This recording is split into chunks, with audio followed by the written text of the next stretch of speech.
Media के जितने मेरे साथी यहाँ उपस्थित हैं, आप सब लोगों का स्वागत है।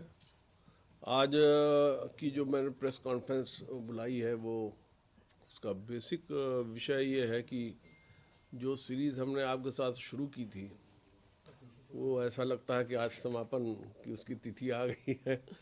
तो ये आखिरी प्रेस कॉन्फ्रेंस है एज डीजी प्रिजन्स, मुझे ऐसा लग रहा है। तो मैंने सोचा कि एक आखिरी बार मैं संबोधित करूं जो भी कार्यक्रम हमने उठाए थे। तो सबसे पहली जब प्रेस कॉन्फ्रेंस हमने की थी तो आप लोगों को याद होगा कि उसमें जो गैंगस्टर्स के अराउंड क्रिमिनल एक्टिविटीज़ चल रही थी जेल में, उसको हमने एड्रेस किया था और उसको ख़त्म करने के लिए एक स्ट्रेटजी बनाई गई थी।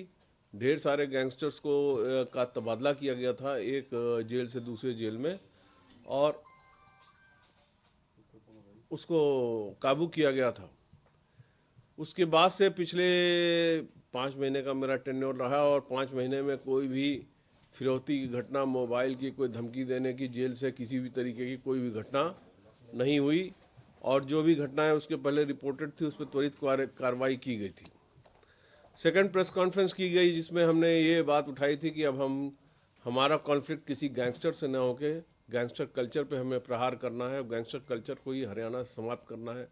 आपने देखा होगा कि उस समय स्थिति ये थी कि युवाओं को सोशल मीडिया पे एम्प्लॉय किया जाता था। सोशल मीडिया पे तस्वीर भेजने की, पैसा भेजने की और हथियार भेजने की घटनाएं सी चल रही थी। तो उसको रोकने के लिए हमने गैंगस्टर कल्चर पर ही प्रहार करने का निर्णय लिया था। इनकी जो वेशभूषा थी, पहनावा था, उसको प्रिजन रूल को इम्प्लीमेंट किया गया और जो प्रिजन रूल के नियमों के अनुसार था उस पर ले आया गया। इनकी लगातार बाहर पेशी होती थी, पीछे से गाने बजते रहते थे, झूठी महिमा मंडन और ग्लोरिफिकेशन किया जाता था। हरियाणा सरकार की तरफ से आदेश पारित हुआ और 81% वीडियो कॉन्फ्रेंसिंग जो हमारा हाईएस्ट है, 81% वीडियो कॉन्फ्रेंसिंग से हमारी पेशी हो रही है। पीछे जब मैं आप लोगों को जेल में अभी जो विज़िट कराया था करनाल जेल में, वहाँ भी आपने वीडियो कॉन्फ्रेंसिंग फैसिलिटी देखी और अम्बाला जेल में जो विज़िट कराया था उसमें भी आपने वीडियो कॉन्फ्रेंसिंग की फैसिलिटी को देखा। अम्बाला जेल हम लोग जब विज़िट कर रहे थे तो आपने ये भी देखा कि 6x6 के सेल में किस तरह से 3 या 4 गैंगस्टर रहते हैं। उसी में उनका टॉयलेट बना होता है, खाने के लिए जो है रोटी सब्जी और रोटी दाल मिलती है और जो काम है वो सबको पहले इनको काम अलॉट नहीं होता था। काम अलॉट इसलिए नहीं होता था क्योंकि इसमें काम अलॉट करते समय 2 चीज़ें देखी जाती है। एक तो पॉइंट होता है एस्केप का और एक होता है कि वो हेल्थ के लिए हैजार्डस ना हो।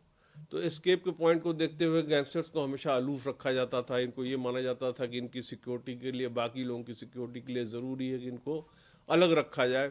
हमने उस परिपाटी को थोड़ा चेंज किया, सुरक्षा की सारी व्यवस्था करी कि कहीं कोई एस्केप की बात ना हो।